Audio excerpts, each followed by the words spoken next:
시청자 여러분 안녕하십니까.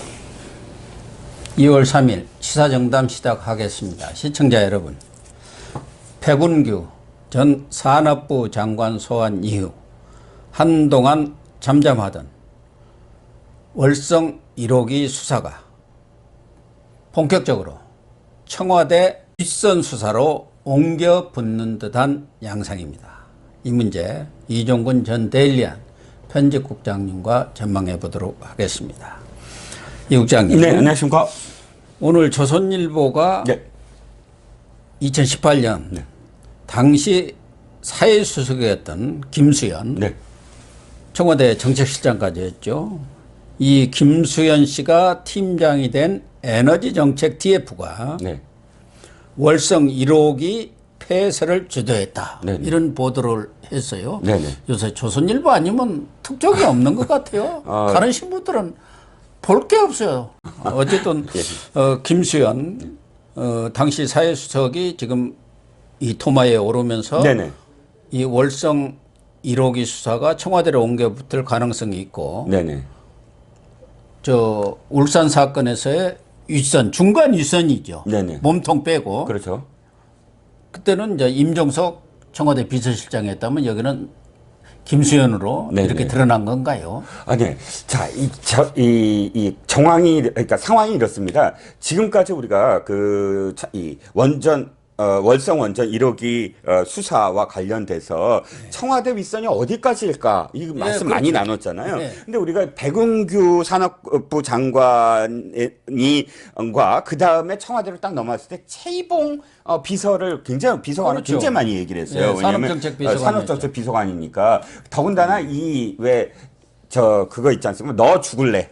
이렇게 해갖고 다시 보고서가 왔을 때 그 역할을 했던 게 청와대 A 행정관인데, 이 A 행정관이 산업정책 비서실의 행정관이었기 때문에 이 A 행정관이 바로 최이봉 이 산업정책 비서관한테 보고를 했고, 최이봉이 직접 임종석 비서실장이나 아니면 문 대통령한테 보고를 했을 것이다. 여기까지가 그려진 구도였습니다. 그런데 지금 조선일보가 밝혀낸 건 뭐냐면, 조선일보가 밝혀냈다기보다 검찰이 지금 수사를 했고, 그 검찰발로 사실은 조선일보가 지금 지금 보도를 한 걸로 여겨집니다. 즉, 최이봉이 끝이 아니라 최이봉도 그 밑이었고, 그 위가 지금 김수현 사회수석. 왜 김수현 사회수석이 나오냐면, 이게 단순히 산업정책 비서실에서 지금 주도한 게 아니고, TF팀이 있었다. 에너지정책 TF팀이 있었고, 그 TF팀을 바로 김수현 사회수석이 이끌었고, 그 밑에 문미옥 청와대 과학기술보좌관, 그 다음에 최이봉 산업정책비서관, 이렇게 두 사람이 있었고, 그 밑에 다시 행정관 두 사람, 이렇게 해서 팀을 꾸려서 모든 월성 원전 폐쇄라든지 혹은 제가 느끼기에는 북원전 건설까지도 이 모든 것들을 전부 다 이 TF팀이 관장했다라고 지금 추정하는 기사가 나온 겁니다. 그러니까 이 TF팀에서 정책을 결정하면은 네. 산업정책 비서관실하고 네. 기후환경 비서관실, 행정관. 김혜인가 그 비서관입니다. 그 밑에 또 행정관이 있었겠죠. 그렇죠. 그 사람들을 통해서 이 산업부 원전 정책과장 정모 씨, 이른바 너 죽을래 과장이죠. 너 죽을래. 그걸이 전달되고, 그 과장이 위에 문모국장한테 보고하고, 문모국장을 통해서 또 백운규한테 이렇게 보고되는 그런 시스템이 되었지 않겠습니까? 네.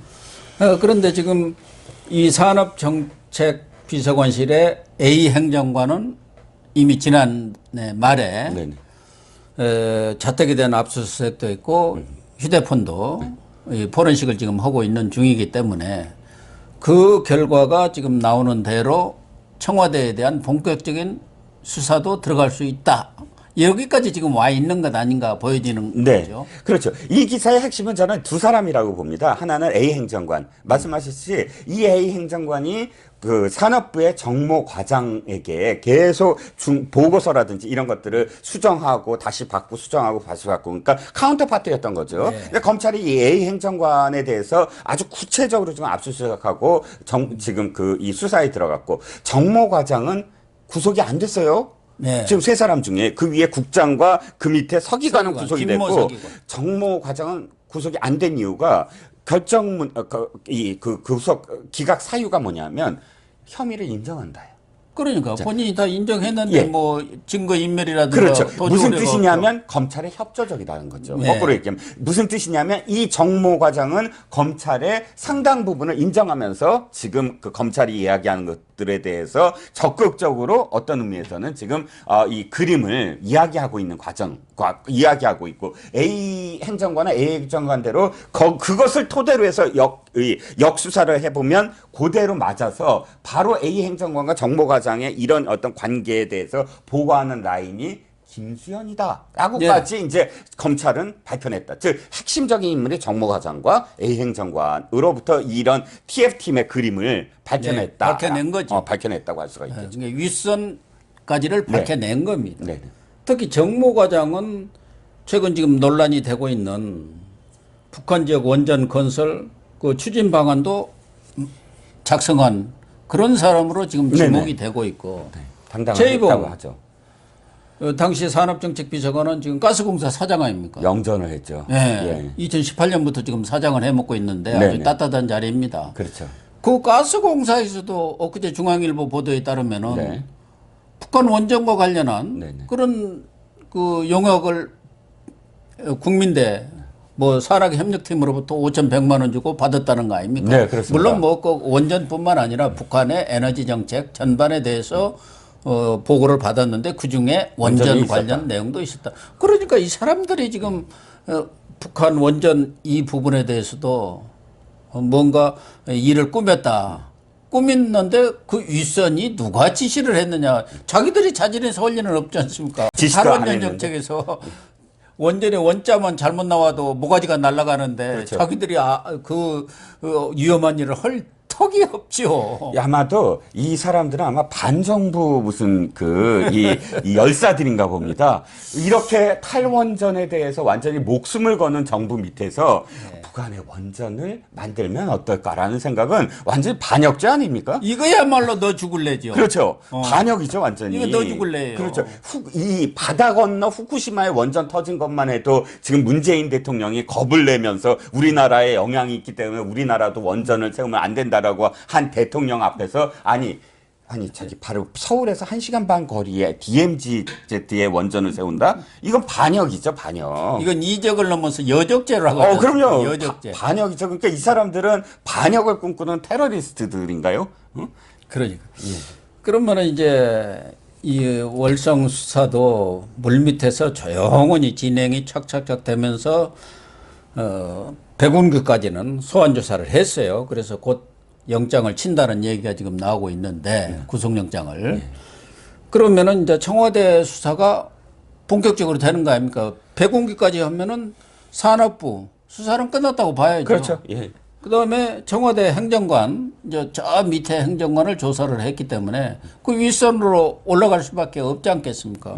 그렇게 되면은 문미혁이라든가 뭐 당연히 김수현은 거기에 들어갈 테고 거기에 기후환경 비서관 뭐 이런 사람에 대한 수사까지도 가고 최종 꼭지점은 놔두겠죠. 네, 그건 이제 그렇습니다. 임기가 끝난 뒤에 봐야 할 일 아닌가요? 네. 그러니까 검찰이 그 기소를 하기 직전까지의 과정, 수사 과정을 보면 가장 중요한 것은 이 구조, 어떤 범죄가 있을 때 핵심적인 어떤 주범이 누구고 공범이 누구고 종범이 누구냐 이 보통은 그림 그린다고 얘기를 하지만 뭐 나쁜 의미가 아니라 그런 구조를 확립한 다음에 수사가 이루어지고 그 수사가 하나의 어떤 공소장으로 마무리되지 않겠습니까? 그렇죠. 지금 밝혀진 건 어쨌든 이 구조 그러니까 이 사회수석 김수현을 정점으로 해서 지금 보좌관 그다음 비서관 행정관까지의 그런 구조 속에서 탈원전 정책을 주도했다. 즉 이 절차적 정당성을 완전히 무시하고 이렇게 직권남용과 직무유기를 한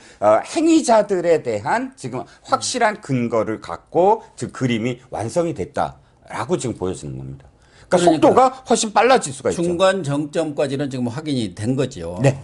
김수현이 네. 최고 정점 몸통이라고 우리는 흔히 속칭 얘기합니다만 몸통은 거기까지는 수사는 어려울 테고 현실적으로 그렇죠. 예. 뭐 그런데 문제는 지금 박범계 오고 법무장관 오고 윤석열 검찰총장이 인사 협의를 뭐 2번이나 하겠다 뭐 이렇게 다짐을 네네. 했더라고요. 네. 검찰 인사 옛날 추미애처럼 마음대로 윤석열 패싱하고 하지 않겠다고 했는데 관심은 뭐 이성윤이라든가 이런 사람들의 거취가 제일 관심이지만 또 하나의 관심이 바로 이두봉 대전지검장입니다. 그렇습니다. 예, 예. 이두봉 대전지검장을 바꿔버리면은 이 이두봉 대전지검장은 상당히 이런 월성 수사에 의욕을 갖고 윤석열 총장과 호흡을 맞춰서 수사를 하고 있는데 친문 라인 지검장이 딱 오면은 이정현 지금 형사 5부장인가가 수사하고 있잖아요. 네. 자꾸 가로막을 것 아닙니까? 그럼 하기가 어려워지는 거죠. 그렇죠. 그러니까 가장 중요한 건 이번 수사에서 윤석열 아마 검찰총장이 박범계 법무장관한테 뭐 자기 라인을 다시 살려달라 이런 얘기는 안 할 겁니다. 뭐 네. 한동훈은 다시 살려달라 그런 식으로 어떤 자기의 어떤 그런 이 사적인 그런 관계 이렇게 비춰줄 수 있는 그런 요구를 하는 것이 아니라 말씀하셨듯이 가장 중요한 살아있는 권력을 하는 수사들 라인들을 지켜달라. 이것을 수사를 마무리해야 되는 거 아니겠느냐. 그러니까 몇몇 아까 말씀하셨듯이 대전지검장이라든지 또 몇몇 그런 가장 핵심적인 그런 지금 수사를 맡고 있는 장들의 자리를 변경시키지 않는 것. 그것을 막는 것. 이게 지금 윤석열 총장이 해야 될 일이라고 저는 보고요. 왜냐하면 또 임기가 2개월밖에 안 남지 않았습니까? 이제 얼마 없죠. 예, 예. 네. 왜냐하면 5월이면 그때부터 검찰총장 저기 들어가잖아요. 왜 후임자가 내정이 후임자 됩니다. 2개월 정도는 또 저기를 해야 되니까 이 3월 말까지입니다. 실질적으로. 그렇죠. 이제 일할 시간이 없어요. 그러면 자기 다음에 어떻게 되는 것 그건 사실 이 사람이 아니 임기 너 당신 몇 개월 안 남았는데 무슨 그 걱정이야? 그러니까 나갈 생각이나 이 얘기를 들을 수밖에 없잖아요. 그러면 아주 적을 겁니다. 요구하는 것들은 최소한 이것은 수사 마무리하게 해줘. 그랬더니 그 중에서 가장 이두봉 지검장이겠죠. 그런데 이 월성 문제에 대해서는 박근계가 이미 인사청문회 때 얘기를 했어요. 좀 수사가 과잉되는 것 같다. 예. 장관으로서 지휘 감독권을 행사할 생각이다. 또 윤석열 총장의 뭐 처가 쪽 그 사건에 대해서도 수사 감독권을 행사한다는 게 결국 수사 지휘권 발동하겠다는 얘기 아닙니까? 그것도 그렇죠. 안 되면 이제 공수처로 넘겨버리겠다는 얘기 아니에요? 그렇죠. 그러면은 결과적으로 이두봉 대전지검장을 교체를 해도 그렇고 수사지휘권을 발동해도 그렇고 과연 월성 수사가 제대로 이루어지겠느냐 이런 의구심은 여전히 남네요. 네, 그렇습니다. 어찌됐든 뭐 결과를 봐야 되지만 시간 싸움이죠. 제가 뭐 다시 말씀드리지만 시간 싸움입니다. 왜냐하면 실제로 공수처가 완성되는 시간 앞으로 한 2개월 정도는 뭐 수사관까지 다 뭐 하려면 한 1, 2개월 걸릴 테고요. 또 이 윤 총장의 시간 남아 있는 시간 아까도 말씀드린 1, 2개월이겠고요. 또 박범계가 지금 인사를 하는 과정 그러니까 앞으로 한 2주 이내로 인사가 결정이 되겠고 그러면 그 사이에 지금 같은 그림이라든지 이런 것들이 얼만큼 수사를 진행할 수 있을지 이게 이제 시간 싸움이라고 보여집니다. 그렇습니다. 네, 시청자 여러분, 이 국장님 말씀하신 대로 윤석열 총장이 얼만큼 3월 말까지 의지를 갖고 월성 1호기 수사, 탈원전 수사에 대해서 본질을 또 불법적인 그런 행태를 파헤치느냐가 가장 관건이 될 것 같습니다. 아무래도 이 정권 입장에서는 월성 수사만큼은 물산 수사와 마찬가지로 막아야 한다. 그것이 청와대로 수사의 불길이 번지는 일은 막아야 한다는 입장을 갖고 있기 때문에 이 문제를 놓고 박범계 법무장관과 윤석열 총장 간의 충돌을 일으킬 가능성은 여전히 상존하고 있다고 보여집니다.